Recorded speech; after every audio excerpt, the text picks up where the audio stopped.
সামনেই বিধানসভা নির্বাচন, কিন্তু রীতিমতো তার আগেই বড়সড় ধাক্কা খেতে হলো রাজ্যের শাসক দল তৃণমূল সহ অন্যান্য রাজনৈতিক দলগুলিকে। অর্থাৎ জেলার রাজনৈতিক মহলে বড়সড় ভাঙন। বিভিন্ন রাজনৈতিক দল ছেড়ে ইন্ডিয়ান সেকুলার ফ্রন্ট অর্থাৎ আইএসএফ এ যোগদান করলেন এক ঝাঁক কর্মী। এদিন বর্ধমানের একটি সভাগৃহে আয়োজিত জেলার কর্মীদের সভা থেকে তৃণমূল কংগ্রেস, সিপিএম, বিজেপি এবং কংগ্রেস ছেড়ে প্রায় 50 জনেরও বেশি কর্মী আইএসএফ এ যোগদান দিলেন। ফলত বর্ধমানে এক প্রকার বড়সড় জয় পেল আইএসএফ। তাদের হাতে দলীয় পতাকা তুলে দেন আইএসএফ নেতৃত্ব।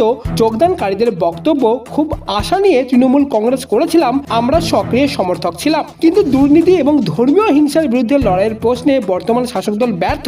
বিশেষ করে চাকরি প্রার্থীদের সঙ্গে রাজ্য সরকারের আচরণ আমাদের হতাশ করেছে। তাই বাধ্য হয়েই আজ আইএসএফ এ যোগদান করতে হলো। আমাদের একটাই লক্ষ্য, কেন্দ্র থেকে বিজেপি এবং রাজ্য থেকে তৃণমূল কংগ্রেসকে সরানো। ঠিক এমনটাই আজ বলতে শোনা গেল আইএসএফ কর্মীদের। ভবিষ্যতে বিধানসভা ভোট সম্পর্কিত যে কোনো আপডেট সবার আগে পাওয়ার জন্য অবশ্যই চ্যানেলটিকে এক্ষুনি সাবস্ক্রাইব করে নিন এবং এই ভিডিওটিকে অবশ্যই একটি লাইক দিয়ে দিন।